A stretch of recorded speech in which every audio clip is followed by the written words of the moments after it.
This channel does not promote any violent, harmful, or illegal activities. All content provided by this channel is meant for an educational purpose only.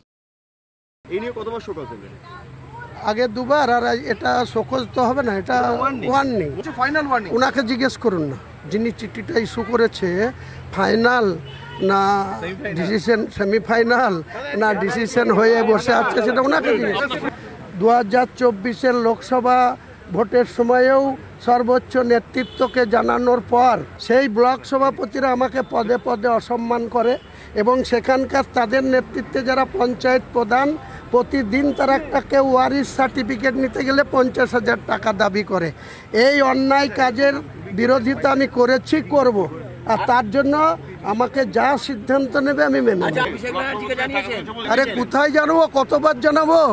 সময় আসবে তখন সবকিছু জানতে পারবেন। সময় আসলে তৃণমূলটা ছেড়ে দেওয়ার কথা আমরা জানতে পারবো, সেটা আমি কিছু বলবো না এখন, নো কমেন্ট। জেলাতে যারা আস্ফালন করছে, তারা যে অন্যায় করছে তার সময় মতো যোগ্য জবাব পেয়ে যাবে। তাছাড়া আবার কি, আর কিছু বলবো না। চিঠি পেয়ে গেলেন বলে এতে কি হয়েছে? চিঠি যাই বলুক, চিঠি পরে জানতে পারবেন। চিঠিতে তো আপনার হাতে তো একটা চিঠি ধরানো হয়েছে, হ্যাঁ, লাস্ট ওয়ার্নিং বলা হয়েছে। হতেই পারে। বলছি এতবার আপনাকে এবং সাবধান করছিল, তৃণমূলটা করতে ভালো লাগছে আপনার?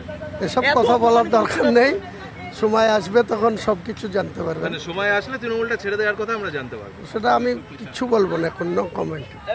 যখন সময় আসবে, আমি ন্যায়ের পক্ষে আছি, তৃণমূলের পক্ষেই আছি, দিদির পক্ষেই আছি, অভিষেকের পক্ষেই আছি। কিন্তু যারা দিদির এবং অভিষেকের নাম নিয়ে জেলাতে যারা আস্ফালন করছে, তারা যে অন্যায় করছে তার সময় মতো যোগ্য জবাব পেয়ে যাবে। তাছাড়া আবার কি, আমি বলছেন 215 আসন পাবেন, আপনি একজন বিধায়ক হয়ে শৃঙ্খলা রক্ষা কমিটিকে বারবার চ্যালেঞ্জ করছেন এবং বলছেন 190-95 তৃণমূল কংগ্রেস দাঁড়িয়ে যাবে। দলনেত্রীকে উৎখান করে চ্যালেঞ্জ করা হয়ে যাচ্ছে।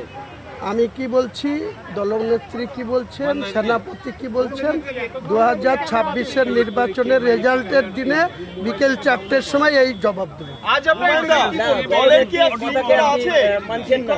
কে বলেছে আপনাকে? আমি কোথাও মানছি না বলেছি? দলনেত্রী তেনার মতো বলেছে, অভিষেক বন্দ্যোপাধ্যায় তেনার মতো বলেছে, আমি আমার মতো বলেছি। আমার যেটা গ্রাসরুট থেকে আমি যেখানে বসবাস করি, যে জেলায় বসবাস করি, সেই জেলায় আমাদের 20টা সিট আছে, 22-এর মধ্যে 2টো বিজেপি আছে। আগামী রেজাল্ট যখন হবে, গোটা সার্বিক 294-এর মধ্যে 213 জিতেছিল। তারপরে বাই ইলেকশন কিছু বিজেপির এমএলএ এসে আজকে 226 হয়েছে। 2026-এর নোটিফিকেশন হতে দিন, তারপরে পলিটিক্স আমিও দীর্ঘদিন ধরে করছি, আর আমাদের নেত্রী 50 বছর ধরে পলিটিক্স করছে।